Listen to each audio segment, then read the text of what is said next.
भाई और भोग कारण भार जा पूजा कारण चंडी भई अंत कारण कालिका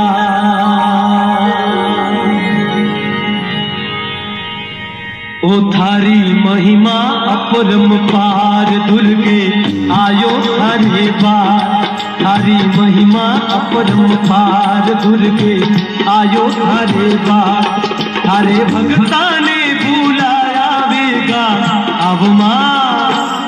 ओ नव दुर्गे माँ थारे भक्ता ने बुलाया वेगा अब माँ ओ नव दुर्गे माँ हरी महिमा अपरंपार भवानी आयो थारे बार थारी महिमा अपरंपार दुर्गे आयो थारे बार थारे भक्तारे बुलाया वेगा अब माँ ओ नव दुर्गे माँ थारे भक्तारे बुलाया वेगा अब माँ ओ नव दुर्गे माँ।